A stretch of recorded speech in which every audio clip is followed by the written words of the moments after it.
Om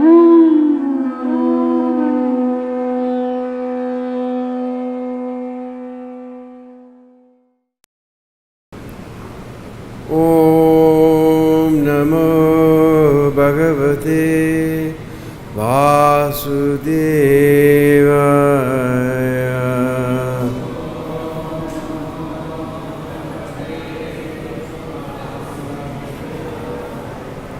Om Namo Bhagavate Vasudevaya.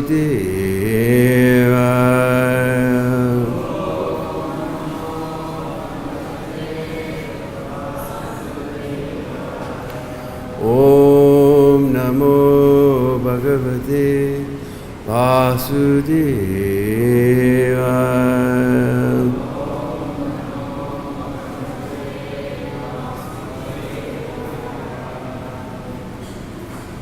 So reading from Srimad Bhagavatam, Canto 7, Chapter 15, Text number 12.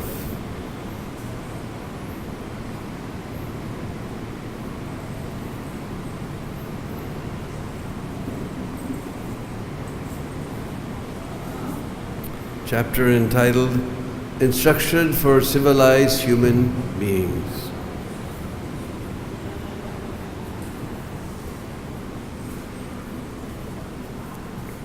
Vidharmaha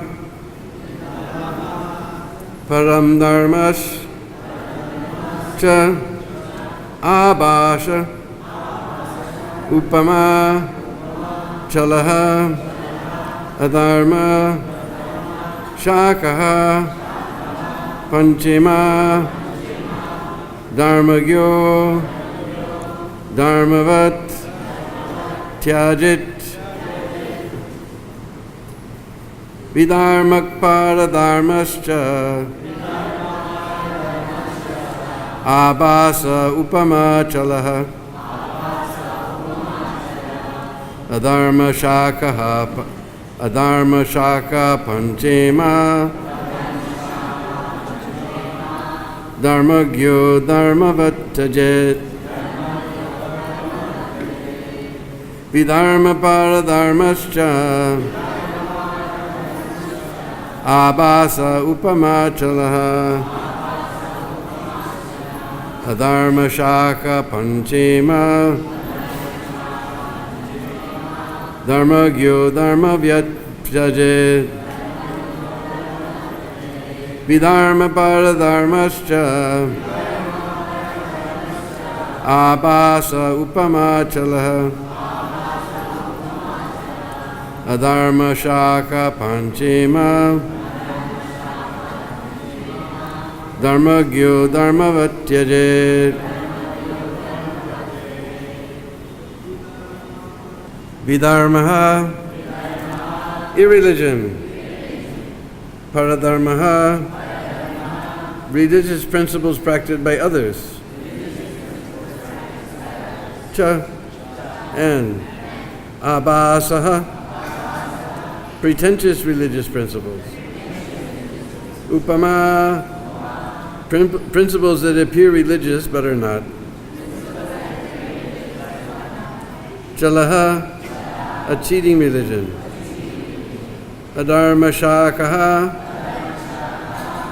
which are different branches of irreligion. Pancha 5. Imaha these. Dharmagya one who is aware of religious principles. Adharmavat accepting them as irreligious. Tyajit should give up. Translation: there are 5 branches of irreligion appropriately known as Vidharma, irreligion. Religious principle for which one is unfit, Paradharma. Pretentious religion, Abhasha. Analogical religion, Upadharma. And cheating religion, Chaladharma. One who is aware of real religious life must abandon these 5 as irreligious. Translation, please repeat. There are 5 branches of irreligion appropriately known as irreligion, Vidharma. Religious principles for which one is unfit,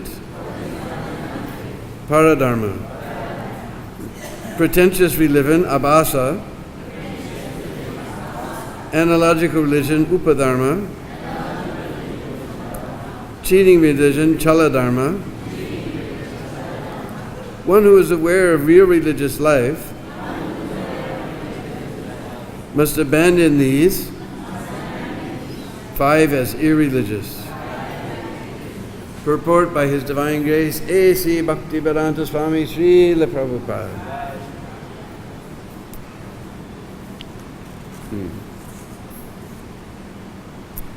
Any religious principles opposed to the principle of surrendering to the lotus feet of the Supreme Personality of Godhead Krishna are to be considered religious principles of irregularity or cheating, and one who is actually interested in religion must give them up.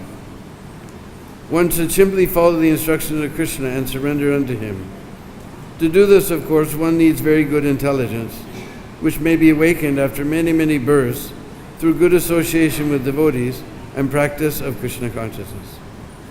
Everything but the principle of religion recommended by Krishna, Sarva Dharmam Paritaja Mamikam Saranam Braja, should be given up as irreligion. Vidharma paradharmascha abhasa upama chalaha adharma shaka panchema dharma gyo dharma vyatajet. There are 5 branches of irreligion, appropriately known as irreligion, Vidharma. Religious principle for one is unfit, Paradharma. Pretentious religion principles, Abhasa. Analogical religion, Upadharma. And cheating religion, Chaladharma. One who is aware of real religious life must abandon these 5 as irreligious.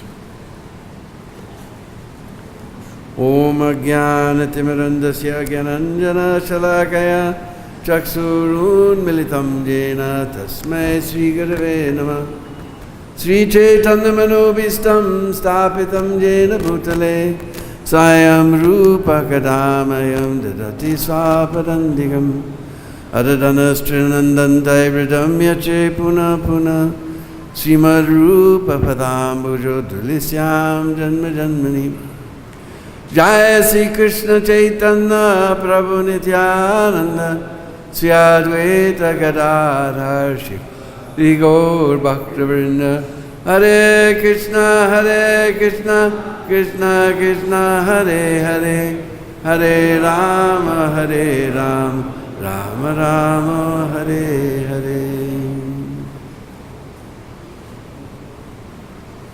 Panchakalpatrubhyascha kripa sindhuvebhacha patitanam bhavanebhyo vaishnavebhyo namo namah. I was born in the darkest of ignorance with my eyes closed shut, but my spiritual master has opened my eyes with the torchlight of transcendental knowledge. Therefore I offer my humble obeisances at his lotus feet. So here Narad Muni describes 5 types of irreligion, adharma.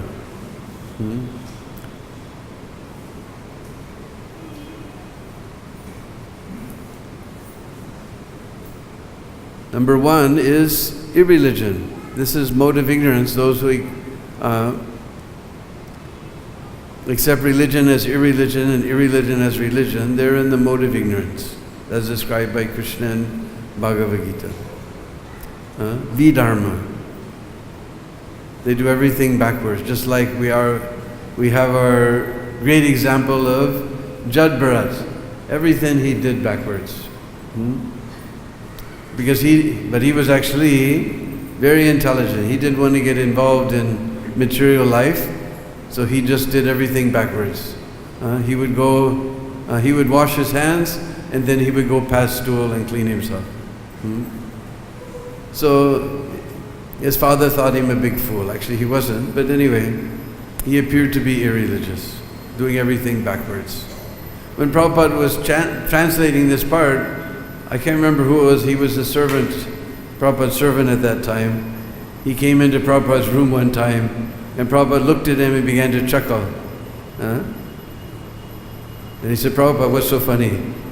He said, I'm translating about Jad Bharat, and I realize that you're all descendants of Jad Bharat. We do everything backwards.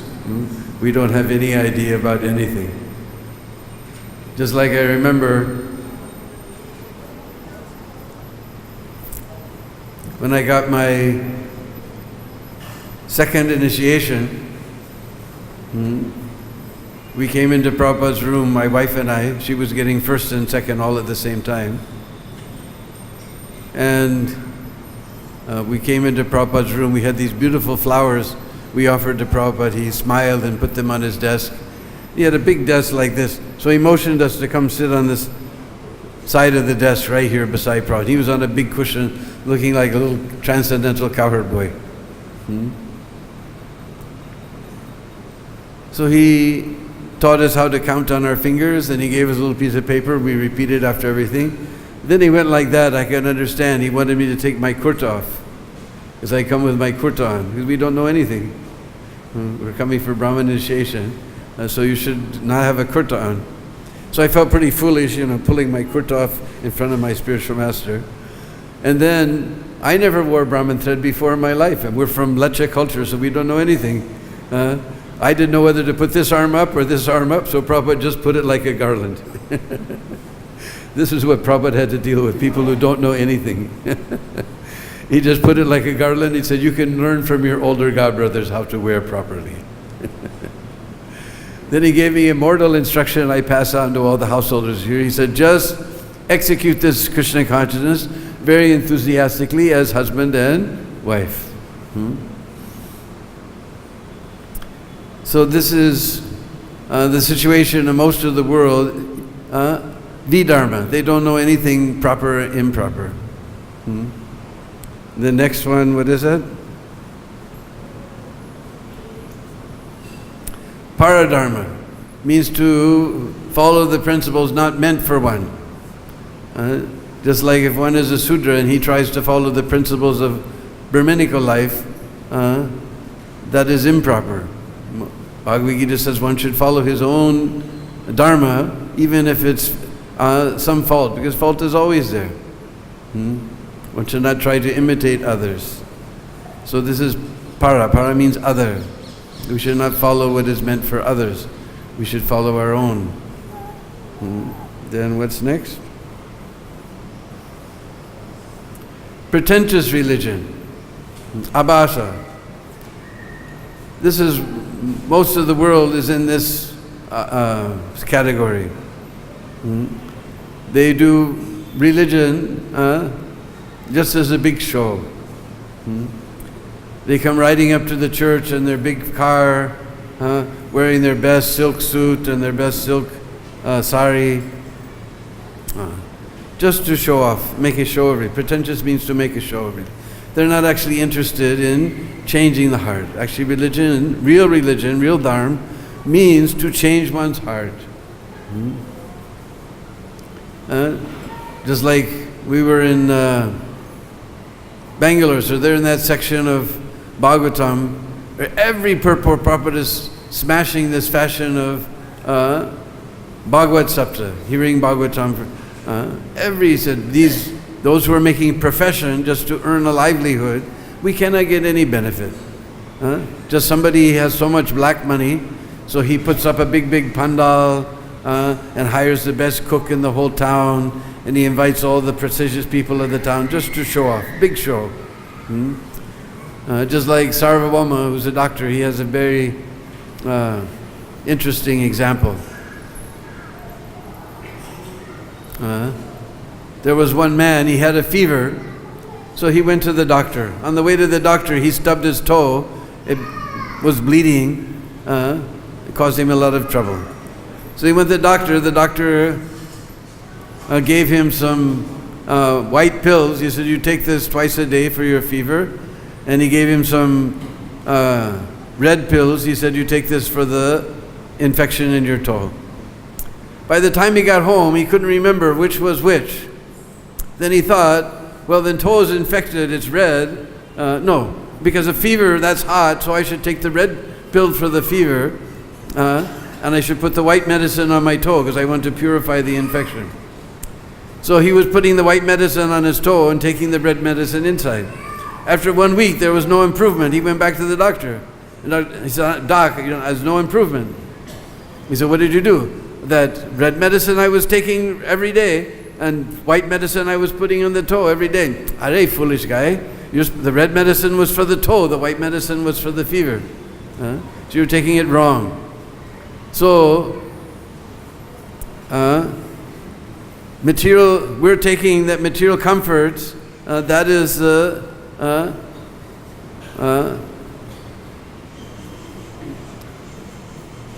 material comforts is actually for the body, and religion is actually for the soul. But we're doing ulti, we're doing it opposite. We make a big show of religion, and we take all the material comforts inside. Religion is for the inside and material comfort is for the outside, but we're making big show of religion and taking all the material comforts, eating like anything. So this is abhasha, pretentious religion. Then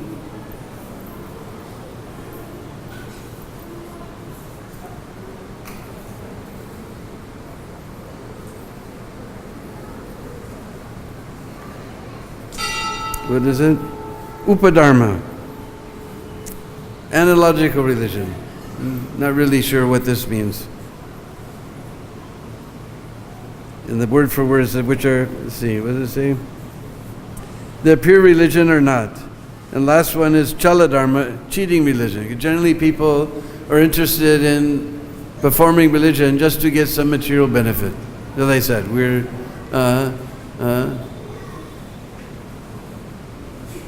making big show of religion outside, and inside we're taking all the material enjoyment. So this is a cheating process. Actually, religious life is meant to renounce material enjoyment and increase the spiritual enjoyment within our hearts. So these all five are bidharma. Therefore, Prabhupada in the purport says the real religion is to surrender to Krishna. Reading this purport is reminding me of the 14th chapter of 10th canto.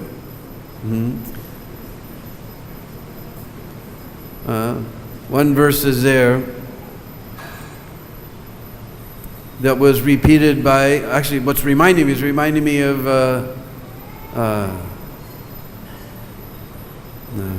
Ramananda Roy and Lord Chaitanya. That's what it's reminding me of. Because Mahaprabhu, he asked Ramananda Roy, he said, please tell me the goal of life and how to achieve it. So, Ramananda Roy said, I don't know anything. You're the Supreme Personality of God. He said, no, I'm Mayavadi Sannyasi. I don't understand anything, but Sarvabhauma sent me to you, so I'm asking you. So whatever you're telling, whatever you're making me tell, I'm just dancing puppet in your hand. Whatever you're making me say is coming out of my mouth. He said, no, I don't know anything. I'm Mayavadi Sannyasi. I don't understand Krishna. So then he presented so many ideas that by following Varnashram, if one follows Varnashram very nicely, he'll achieve the goal of life. Mahaprabhu said, Varnashram, that is extra. Eho bhaya. That is external. That is only pertaining to this body. It's like we know Mahaprabhu always saying that verse, that I'm not a Brahman, I'm not a Kshatriya, I'm not a Grihastha Sannyas, I'm just Gopi Bhartu Pada Kamalayor Das Das Anu Das. These are all external things with this Varnashram system. It is helpful, but it is ex-ehobaya. Then he presented so many different ideas. Finally, all the way up to this verse that Prabhupada quotes here in the purport. He says, Sarvadharmam parityajya mamekam sadaram braja hang tvang sarva papibhyo mokshishami mahasucha. And Mahaprabhu says, no. And now we're in big shock. This is our favorite verse. Every devotee knows this, even if you're sound asleep and somebody whisper in your ear, what is that verse, famous verse in 18th chapter Bhagavad-Gita? Everybody can say this verse even in his sleep. But Mahaprabhu said no. Then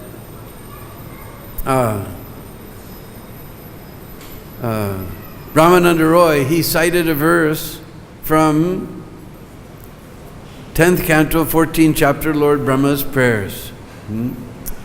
Jnane prayasam udapasya namandeva jivanti sanmukharitam bhavadiyavartam stane sita srudigatam tanuvan manobir ye prayaso vijitopositais trilokyam. Jnane prayas. Prayas means attempt. Jnane prayasam udapasya. On the recording of his lecture on this verse, Prabhupada, udapasya means kick it out. Jnane prayasam, udapasya, kick it out. Don't attempt this jnana or this karma. Just kick it out. Jnane prayasam udapasya namanteva jivanti sanmukharitam. Now Sanskrit is funny. If a T comes before an M or an N, then it becomes an N. So the actual word is sat. Sat mukharitam. But because M is there, then it becomes sanmukharitam. But sat means the devotee. Because devotee is always speaking satya, the truth. So devotee we call sat. Sat mukharitam. Mukharitam you can understand, from the mouth. Sat mukharitam. What should we hear from the mouth of the devotee? Bhavadiyavartam. Lord Brahma is talking to the Lord, so he says, Bhavadiya, your. Bhavadiyavartam, Varta. Varta means chats. Just like everybody's busy chatting all day long on Messenger, on WhatsApp, on so many Viber, so many things are there. Everybody's chatting all day long. Useless chats. But Lord Brahma says, Bhavadiyavartam.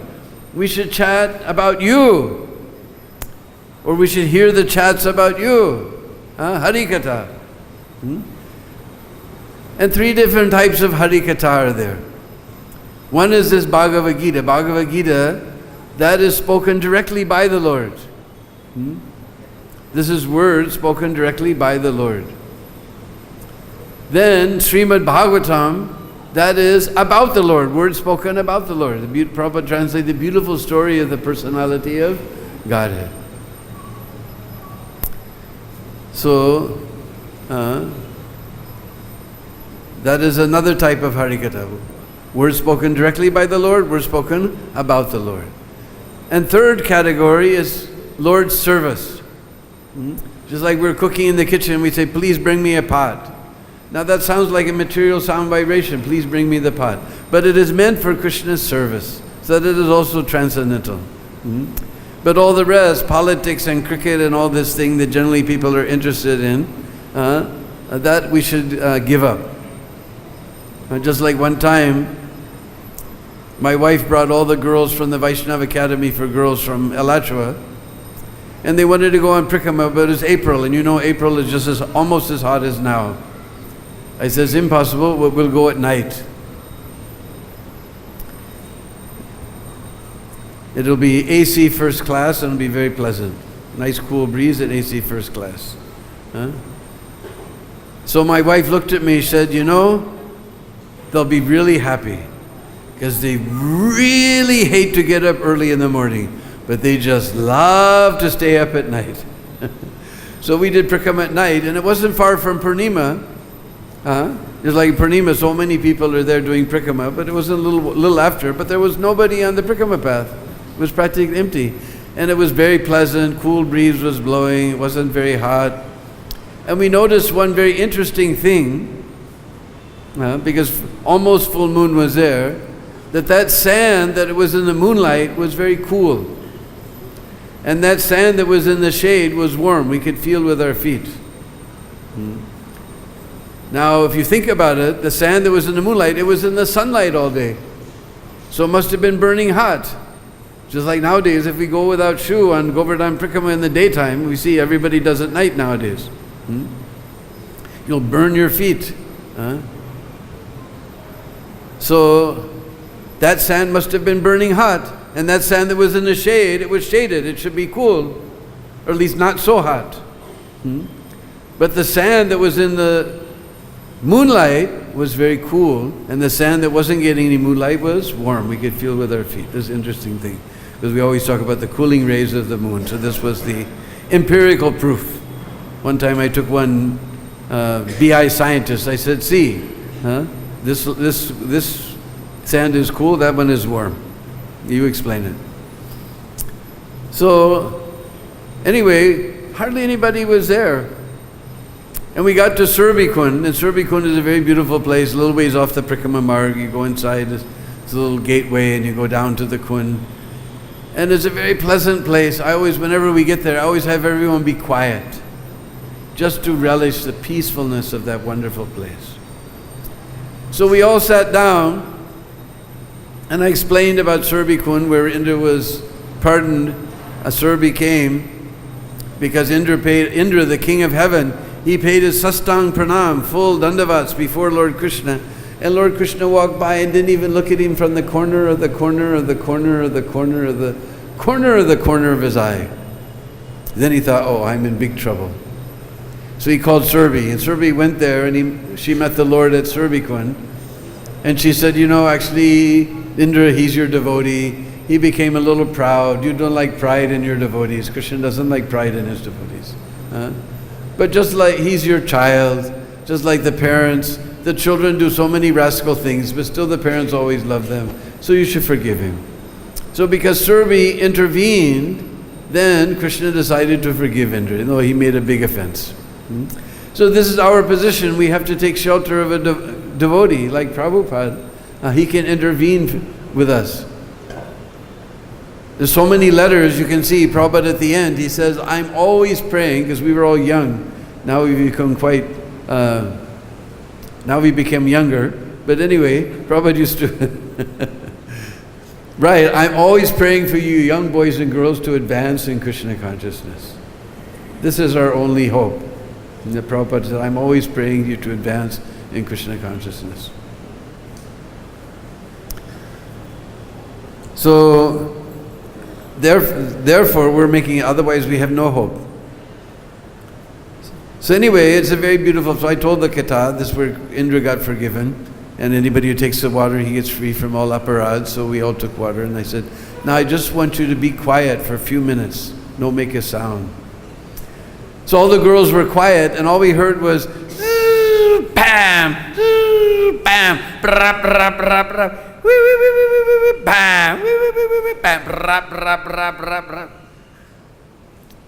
And I couldn't figure out, it's 12 midnight or maybe 1 o'clock in the morning. Where is all this fireworks and all this noise coming from? It was coming from Jatipur, obviously. I go, why? And I looked at Lakshmi Oni, and she looked at me and said, Pakistan lost. That's why nobody was on the Prikrama. Everybody was watching the cricket match. So generally we're interested in cricket and politics and so many things, but Lord Brahma said, Bhagavad-Gita talks about you, we should hear about. This is what we should be chatting about. Varta means chat, just like in Hindi we say Vartalap. Huh? So that means chatting, so we should chat about Krishna. Jnane prayasam udapasya namanteva jivanti sanmukham bhavadiyavartam stane stita shrutikatam. Stane stita. Stan means place. Just like in the old days, there was Hindustan and Pakistan. But then Soviet Union broke up and suddenly so many stans appeared. Uzbekistan, Kyrgyzstan, Turkmenistan, Kazakhstan, Baluchistan. So many stans appeared. But anyway, stan means place. So he says, stane stita, you remain in your place. It's not that you have to give up your job and you have to give up your family and go to the Himalayas and sit in the water in the winter season and the fire in the hot season. No, stani, whatever you're doing, you continue doing. But shrutikatam, you go on hearing who satmu from the mouth of the devotee. Then he says, stani titam shrutikatam Yane prayasam mudapasya namanta eva jivanti sanmukaritam bhavadivartam stane tita shrutigatam tanuman vanobir tanman man with your body, mind, and words. Namanta, go on offering obeisances to the Lord. Jivanti, lead your life like that. Go on hearing from the mouth of the pure devotee about Krishna, doing your job, doing your duty. Offering obeisance to the Lord with body, mind, and words. Whoever leads us like that, then Tanuman manobir ye prayaso jitopasi tai trilokyam. So Prabhupada says Krishna's another name is Ajita. Ajita means nobody can conquer God. He's unconquerable. You can hear the recording. Prabhupada says, anyone can conquer God? No, no one can conquer God. He's Ajita. But if anyone sits down and hears from the pure devotees about the Lord, Jita. You can hear Prabhupada's voice, Jita. He becomes conquered by such a person. He becomes conquered. You just, whatever you're doing, you do. You keep doing your job. Don't have to give up your job. You don't have to give up your family. Don't have to give up your work. Keep doing it, but come and hear about Krishna. Every day we have this Bhagavatam class. Come hear about Krishna. Then that person, Trilokyam, in all the three worlds, he's Ajita. Neither the demigods nor the sages can conquer him. He's Ajita, but by such a person who sits down humbly and hears about Krishna, Jita, he becomes conquered.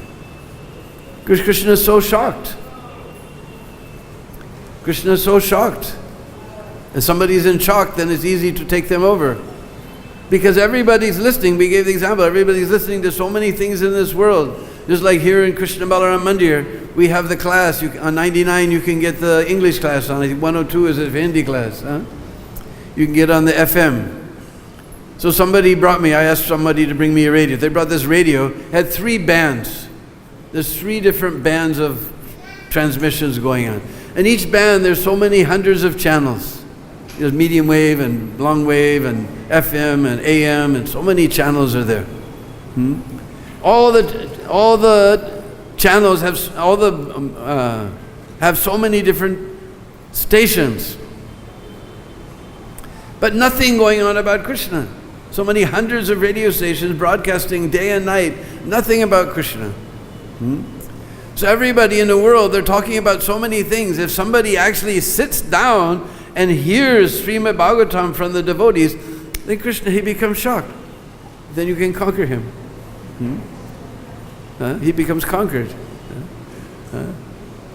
Then Mahaprabhu said, yes. Everything else is rejected. Even this verse, Sarvadharma, he rejected. Because, first of all, we have to hear who is God. This verse says, Sarvadharmam, you give up everything and surrender to God. But we don't know what is God. How will we surrender? So first, religious principle is to hear from devotees about Krishna. Then Mahaprabhu said, yes, this is the point. First we have to hear, then we can understand who is Krishna. We can understand how to surrender to him. So this is the most important process of religious principle. Sravanam. Prabhupada said if one is expert in hearing, then he'll be expert, what? In kirtanam, preaching. Whatever you hear, you preach. But most important thing is this hearing. In fact, on that particular recording, Prabhupada said, even if you don't follow, if you just hear, now everyone will think, oh great, I don't have to follow anything. I'll just come to the Bhagavatam class and break all the regular principles, have a good time. This is not meant to glorify not following, it's meant to glorify the power of hearing. Because Krishna, we're talking about chala. Krishna is the most chalu. In Bhagavad-Gita he told, of gambling I am the cheat. You cannot cheat Krishna, that I will just go to the class, hear everything and do all nonsense, and I will become Krishna conscious.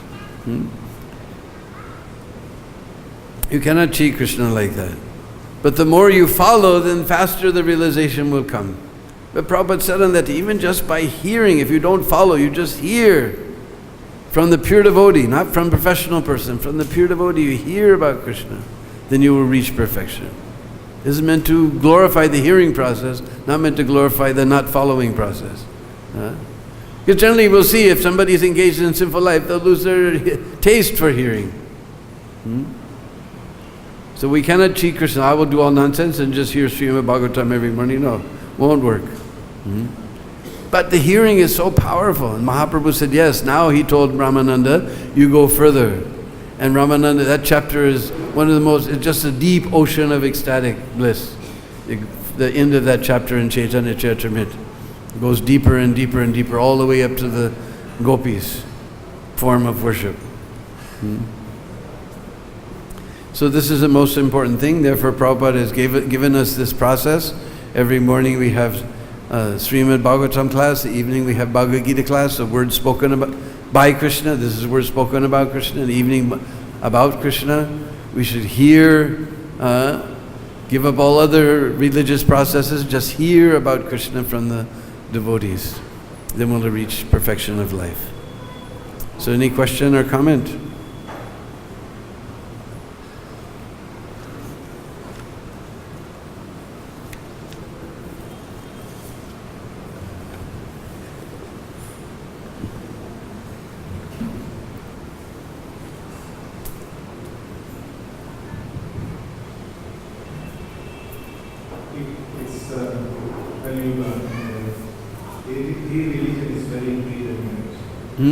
Each religion is very predominant. Yeah.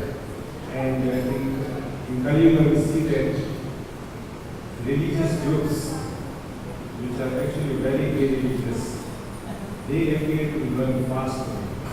They appear? They appear to be growing faster. Whereas we are preaching religiosity, purity.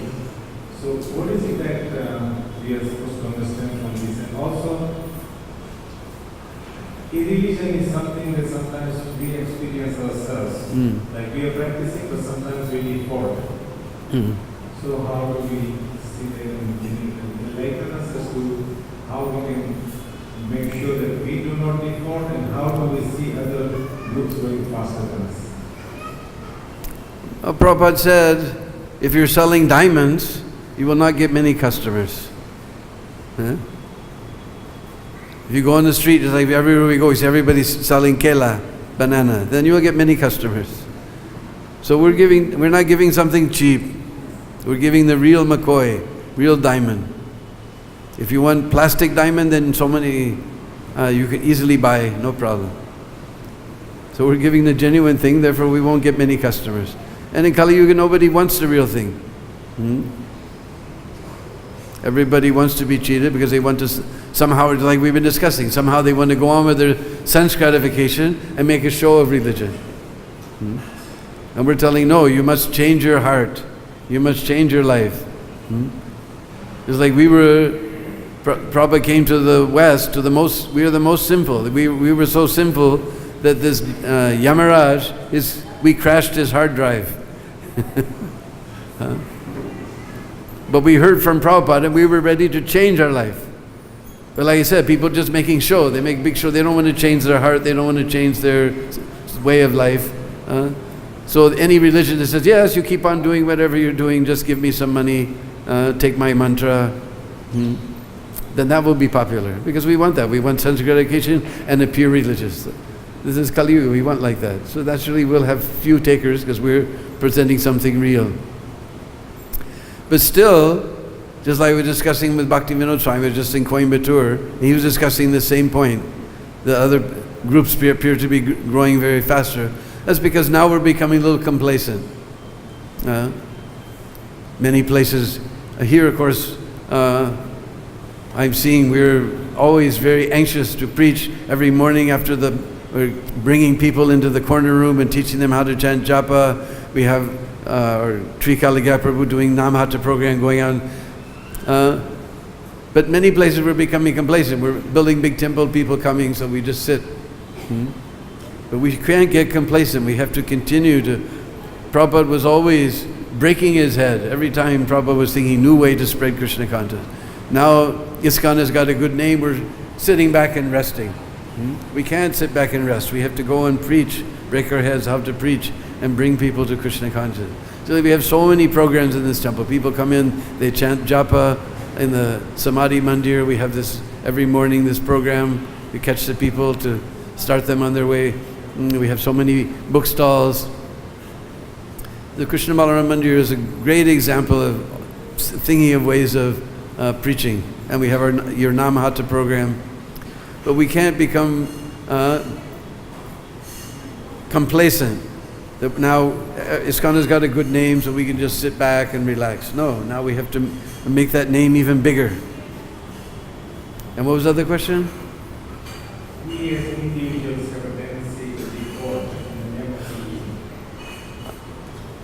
Just like one time, Prabhupada was in New York when the Bhavananda personally told me the story. He was serving Prabhupada in New York and Prabhupada went to Boston. So he followed Prabhupada up to Boston. Prabhupada gave lecture. He came back to his room and he gave Gita class in the evening. He came back to his room. He stood at the foot of his bed and he said, all my devotees, they think I'm a very great devotee. But I'm always praying to Krishna, please don't let me fall into Maya. I'm always praying to Krishna, please don't let me fall into Maya. And with that, Prabhupada fell over the edge of the bed, rolled over in complete control of his senses. He was sound asleep.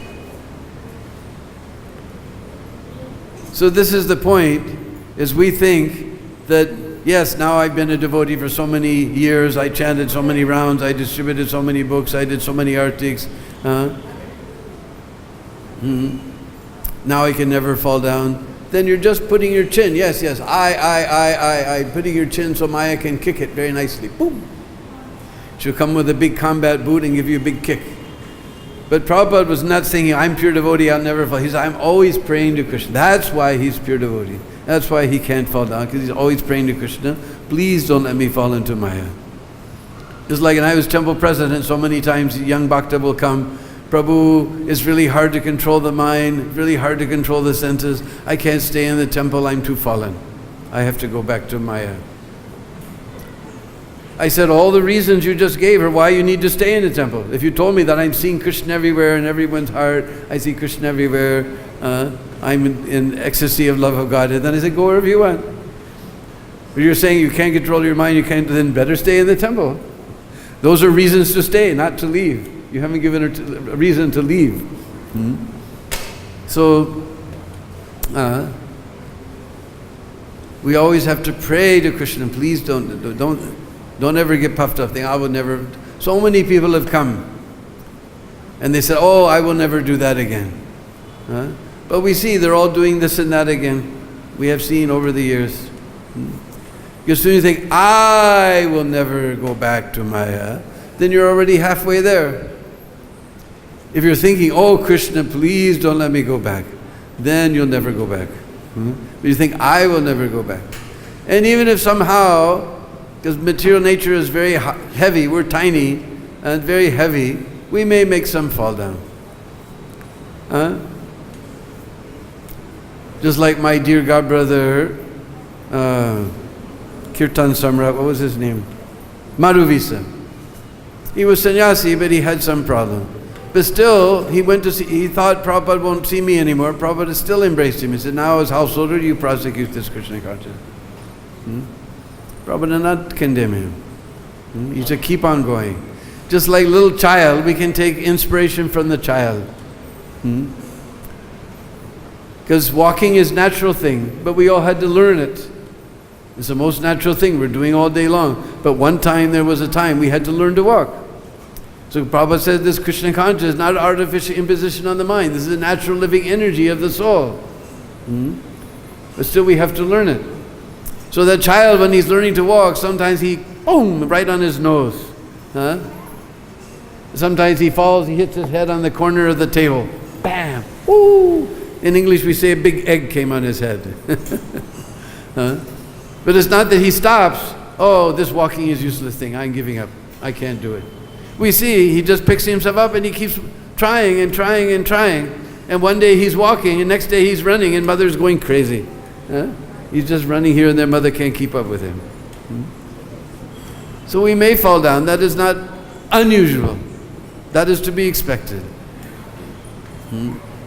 Especially in about Madhuvisa, they immediately broadcasted all of it. Madhuvisa fell down with a woman.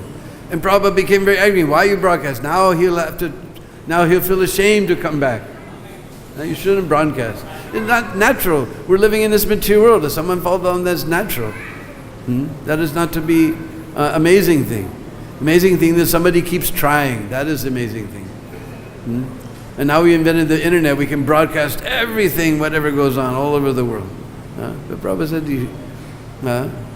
Prabhupada wanted to deal with it privately and help him, not make it difficult. Many devotees I know, they fell down, then they, how I can face the devotees, they've broadcasted everywhere. But we should be big-hearted, try to bring people back. It's not amazing that people fall down. This is a place of Maya. Just like one time one devotee said, Prabhupada, in the temple there's so much Maya. But that is not an amazing thing. This is Maya's reign. So if there's Maya in the temple, that is not an amazing thing. The amazing thing is that in Maya there's a temple. We're living in this material world and there's so many temples all over the world now. That is an amazing thing. That somebody's living in a temple in Maya, that is not amazing. But that the temple is there, that is an amazing thing. Hare Krishna.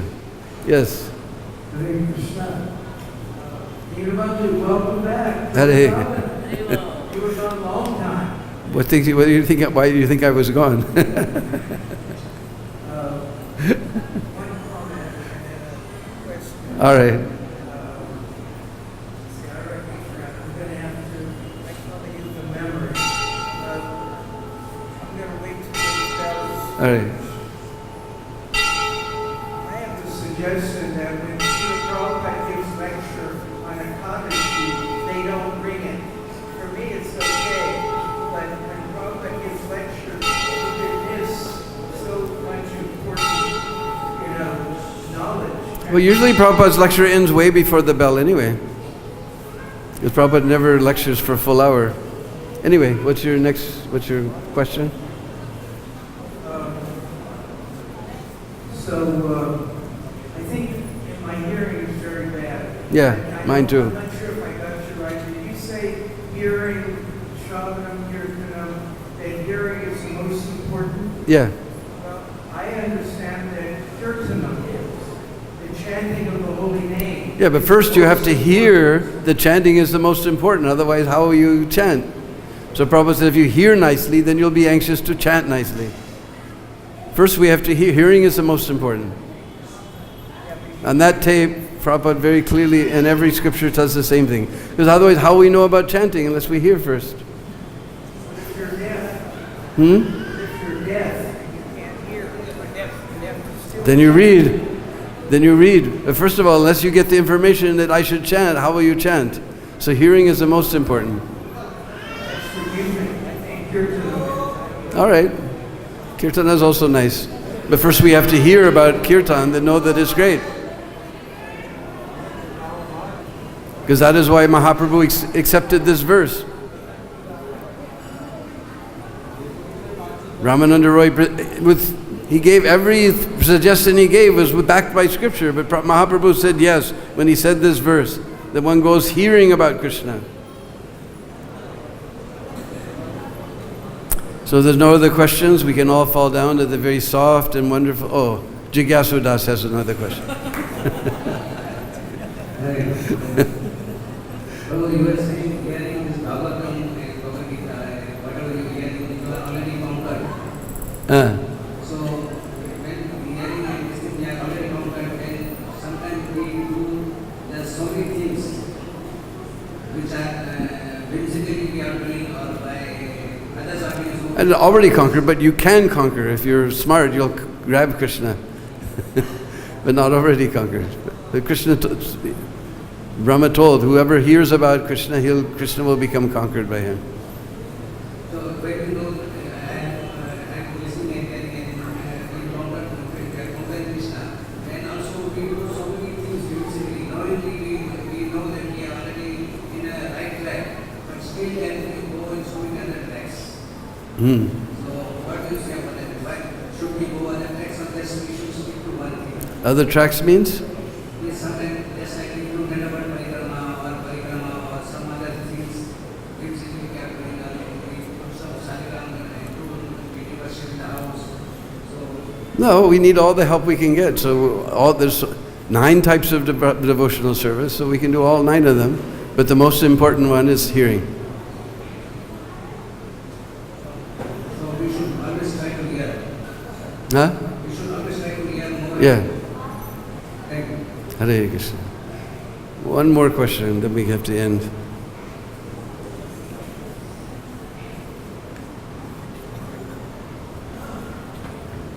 Hare Krishna.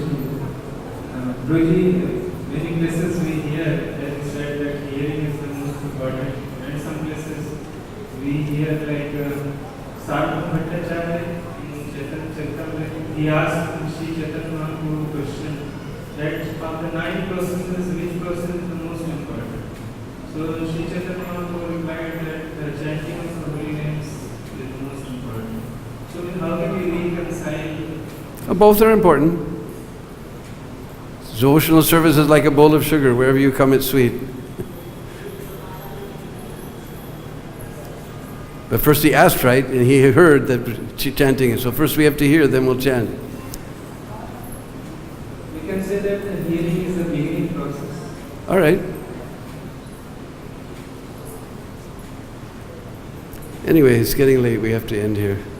So we can all fall down at the very soft and wonderful lotus feet of that great personality who's given us this chance to hear Srimad Bhagavatam. Srila Prabhupada ki. You